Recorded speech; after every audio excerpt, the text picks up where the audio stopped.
It's important to find the parenthetical comment here about the emergence of Al-Qaeda. It was created initially to support the arrival of the non-Afghan, the Arab Afghans as they became known, and their role in this. But from everything one reads, in spite of the glowing and heroic reputation that they may have built for themselves back in the Arab world, the actual contribution of the Arab Afghans, bin Laden included, to the victory of the Afghans against the Soviets was rather minimal. I think that they were moral support.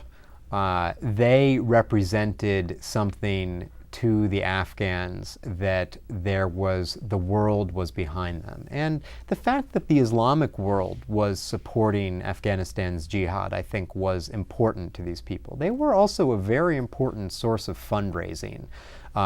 Again, it depended which groups, but support from the Gulf states, Saudi Arabia in particular, was quite significant to the Mujahideen. And I think that did in part really have to do with the fact that there were so many young men there who would go back and preach in the mosques and pass around the plate, as it were.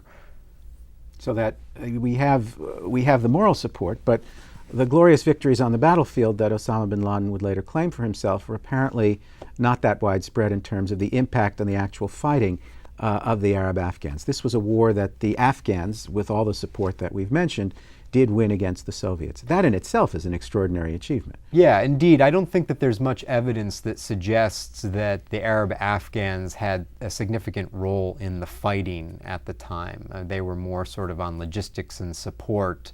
It was really the Afghans, and the Afghans managed over an extremely long and horrific war with the Soviets, who carpet-bombed cities and laid millions of landmines, to continue to put up enough resistance to the Soviets that they ultimately bled them to the point where they couldn't conceive of needing to stay in Afghanistan. And evidence has now emerged, actually, that very early on the Soviets realized that the invasion of Afghanistan was a mistake, and they spent longer figuring out how to get out than they did being happy that they were there.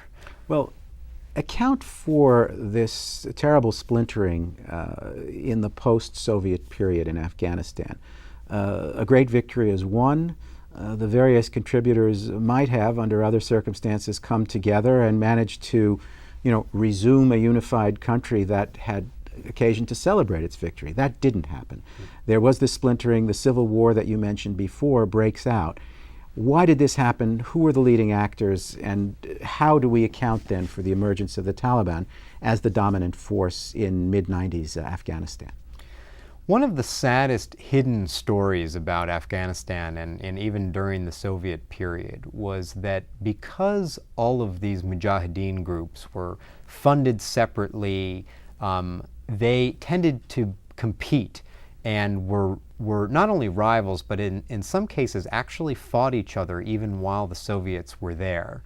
And so in 1992, so the Soviets left in 1989, but the Afghan government, the Soviet-backed government, proved to be much more resilient than people expected, and it didn't fall until 1992.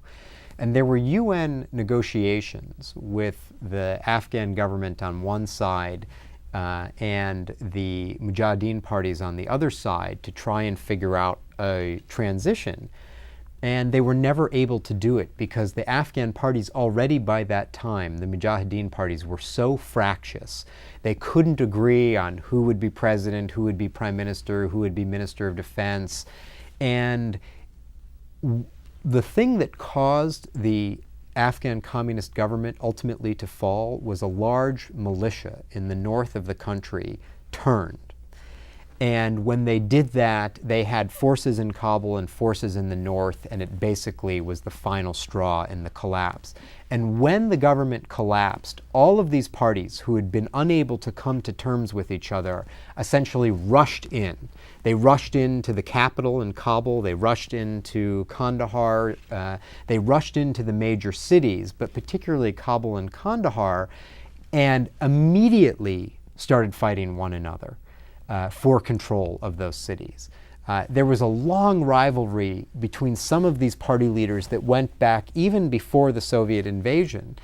And unfortunately, that civil war really began almost immediately and turned so horrifically violent so quickly that they managed to destroy Kabul, large parts of Kabul, which had gone through the Soviet invasion virtually untouched because the Soviets had controlled it.